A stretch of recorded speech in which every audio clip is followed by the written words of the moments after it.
অনুজের দৃষ্টিতে স্বামীজি। দেবাঞ্জন সেনগুপ্ত। পত্রিকার ২৬তম বর্ষ, পঞ্চম সংখ্যা। বিশ্বভ্রমণ সেরে ১৯০২ সালে মহেন্দ্রনাথ ফিরে এলেন কলকাতায়। তার অল্পদিন আগে তাঁর দাদা স্বামী বিবেকানন্দের দেহাবসান হয়েছে। শোকবিধ্বস্ত বেলুড় মঠে কিছুদিন বাস করে তিনি স্থায়ীভাবে চলে এলেন ৩ নম্বর গৌরমোহন মুখার্জি স্ট্রিটের পৈতৃক বাড়িতে।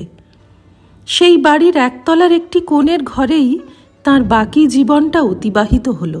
ঘরে বসেই তাঁর একের পর এক গ্রন্থ রচনা। একটু ভুল বললাম, গ্রন্থ না বলে পাণ্ডুলিপি বলাই ভালো। কবে প্রকাশিত হবে বা আদৌ প্রকাশিত হবে কিনা সেসব চিন্তাকে মনে স্থান না দিয়ে একের পর এক বিচিত্র বিষয়ে আলোচনা চলতে লাগল।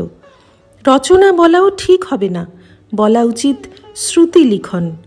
মহেন্দ্রনাথ বলে চলেছেন, আর তার তরুণ গুণমুগ্ধের দল যে যখন সময় পাচ্ছেন লিখে রাখছেন সেই মহতী আলোচনা। পরে তাঁদেরই উদ্যোগে মহেন্দ্র পাবলিশিং কমিটি নামে এর অধিকাংশই প্রকাশিত হয়। কিছু পাণ্ডুলিপি নষ্ট হয়ে যায়, কিছু অসমাপ্ত থাকে। ইংরেজি বাংলা মিলিয়ে তার বইয়ের সংখ্যা ৭০-এর ওপর। মোটের ওপর এগুলিকে ৩টি শ্রেণীতে ভাগ করা যায়। ১. বিজ্ঞান ও অর্থনীতি, ২. শিল্প সংস্কৃতি, আর ৩. মহাপুরুষের অনুধ্যান। আমাদের বর্তমান আলোচনায় এই তৃতীয় শ্রেণীর গ্রন্থগুলি প্রাসঙ্গিক। শুধু তাঁর নিজের অগ্রজ নন, শ্রী রামকৃষ্ণদেব স্বয়ং, স্বামীজির গুরুভাইরা গিরিশ ঘোষ, গুডউইন, গোলাপমা, যোগিনমা, গৌরীমা প্রমুখ রামকৃষ্ণ ভাবান্দোলন সূচনার অনেক রথী মহারথীকে নিয়েই তিনি পৃথক পৃথক মূল্যায়ন করেছেন। প্রত্যক্ষ অভিজ্ঞতা আর নৈর্ব্যক্তিক বিশ্লেষণের আলোকে তাঁরা ধরা দিয়েছেন আশ্চর্য জীবন্ত রূপে।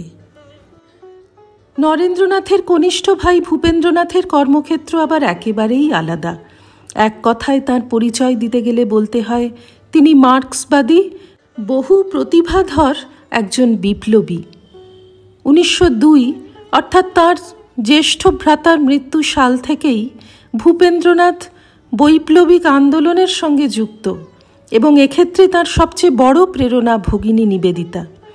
১৯০৭ সালে যুগান্তর পত্রিকায় রাজদ্রোহমূলক রচনা প্রকাশের জন্য তিনি কারাদণ্ডে দণ্ডিত হন। ভূপেন্দ্রনাথই প্রথম ভারতীয় পত্রিকার সম্পাদক যিনি স্বাধীনতা সংগ্রামের পক্ষে কলম ধরার জন্য কারাবরণ করেন।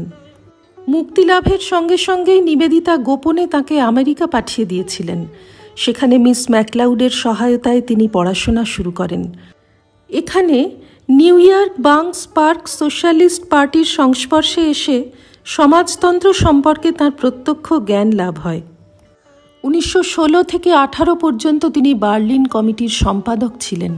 প্রথম বিশ্বযুদ্ধের শেষে বার্লিন বিশ্ববিদ্যালয়ে তিনি নৃতত্ত্ব ও সমাজবিজ্ঞান বিষয়ে গবেষণা শুরু করেন। বিদেশে থাকাকালীন ভূপেন্দ্রনাথ মার্ক্সবাদী তাত্ত্বিক হিসাবে আন্তর্জাতিক স্বীকৃতি পান। বিভিন্ন দেশের পত্রপত্রিকায় তিনি এই বিষয়ে নিবন্ধ রচনা করেছিলেন। ১৯২৫ সালে তিনি স্বদেশে ফিরে আসেন। ১৯২৭-২৮ সালে বঙ্গীয় প্রাদেশিক কংগ্রেস কমিটি এবং ১৯২৯ সালে নিখিল ভারত কংগ্রেস কমিটির সদস্য নির্বাচিত হন। ভারতে ছাত্র, যুব ও কৃষক আন্দোলনের তিনি পুরোধা পুরুষ।